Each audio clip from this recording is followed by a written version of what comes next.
Hey, what's going on, everybody? It's Greg. Have you ever bought something that advertised some assembly required, and then you get 30 minutes into the project and you find out you're missing parts, or just as bad, a piece is damaged or broken?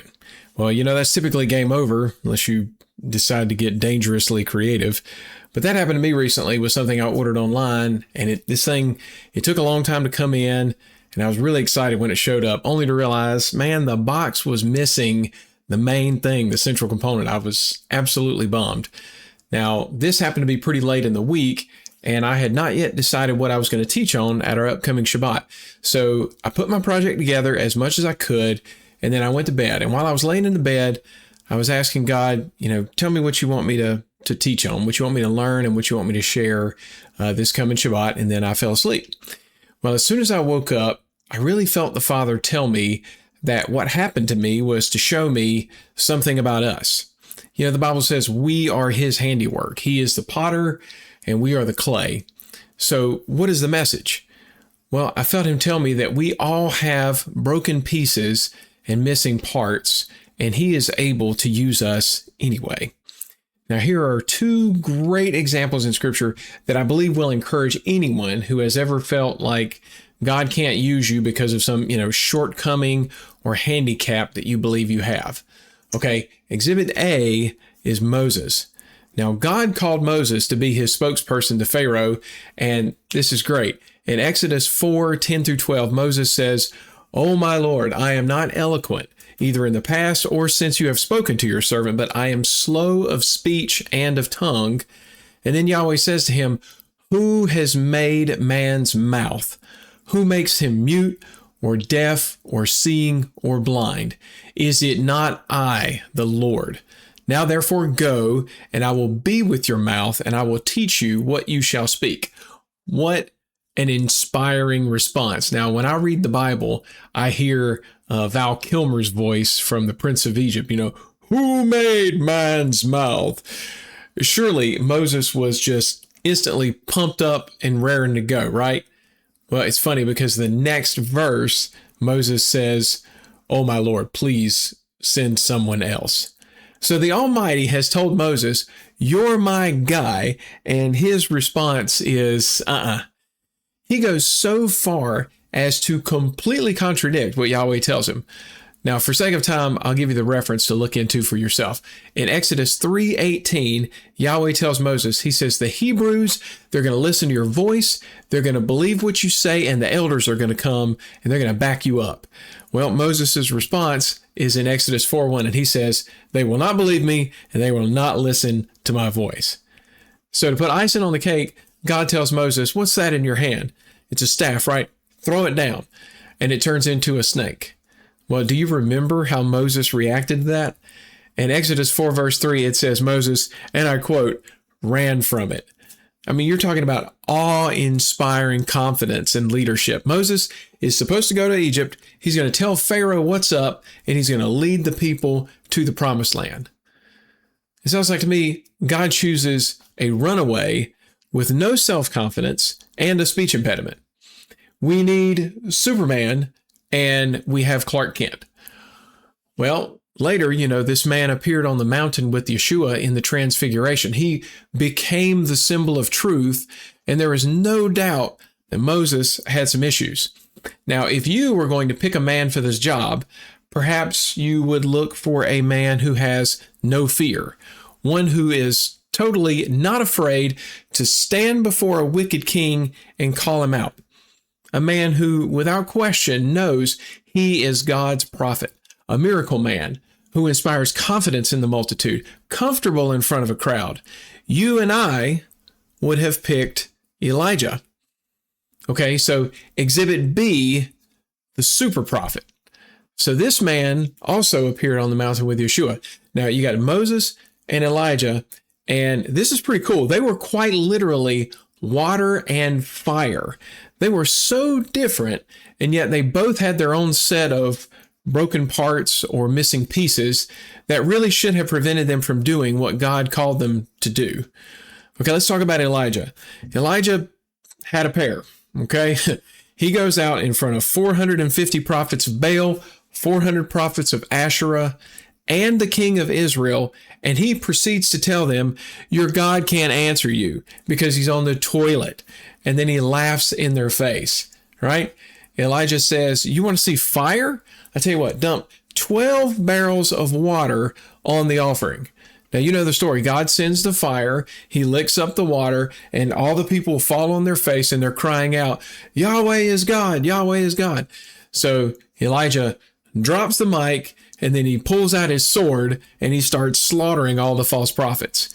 I mean, if this were a movie, like you would think it would have like a heavy metal soundtrack. Elijah is a rock star. Now, Moses, he didn't think people would listen to him. Elijah did not care. Moses didn't want to be in front of anybody. And Elijah says, bring every prophet in the country. Bring your mom so I can make fun of the doo-doo head that she worships too. So, okay, it sounds like this guy has it all together. So where are the broken parts in Elijah? You would think that Elijah had, just won the Super Bowl. He's got the MVP trophy. But here's what's interesting.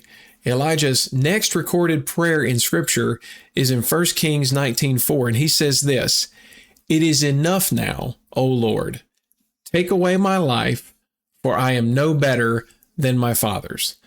Yeah, that's right. Elijah prayed to die.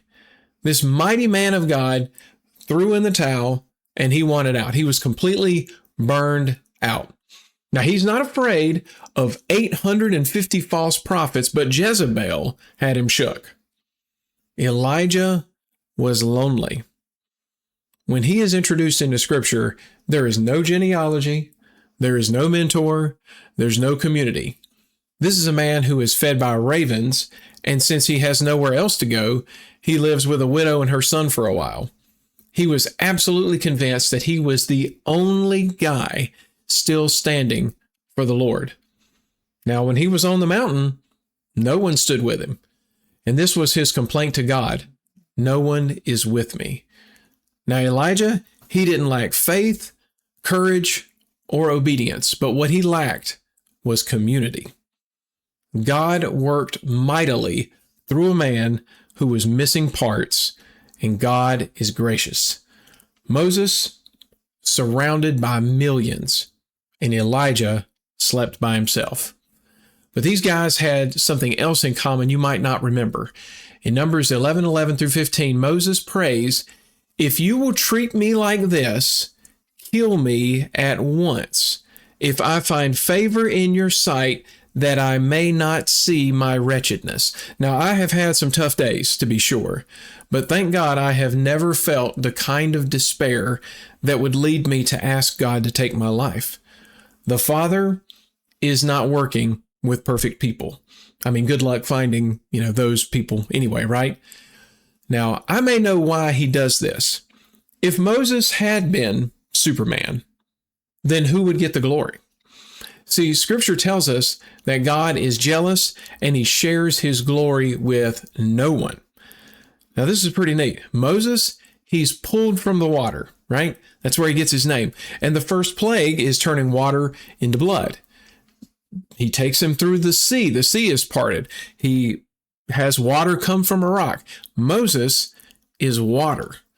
Okay, and Elijah, he calls fire down from heaven to consume 2 companies of soldiers. He calls fire down to consume the sacrifice. And finally, Elijah is taken up in a chariot of fire. Elijah is fire. So God can take a humble, stuttering shepherd and a fiery, arrogant loner with all of their issues, and he still gets the glory. There's something beautiful in this story too. He knows our limits, and he sends help when we need it. Now, after Moses prayed for God to take him, Yahweh has Moses share his anointing with 70 leaders to lighten the load. And after Elijah threw in the towel and told God to take him, he sent the lonely prophet a friend. After Elijah stood alone on Mount Carmel, Elisha didn't just stand with Elijah, he never left his side. Elijah even told Elisha, stay behind, several times, and Elisha refused every time. He was with him all the way until he was taken from him. So if you're serving Yahweh and you feel like you're at your wit's end because of circumstances that are beyond your control, then hold on. You may not feel like the man or woman for the job. You may feel like you're missing parts. Well, guess what? You're right. But he made men's mouths. He made the blind, the deaf, and the dumb. And when you feel like giving up, that means help is on the way. Now, you might be watching this video and maybe you aren't going through some major trial or facing some major challenge. Well, if that's you, maybe you're someone's Aaron or their Elisha. Whatever the case, keep your eyes up. Look to the hills, because my help comes from the Lord, and he who keeps Israel will neither slumber nor sleep. Thanks for watching.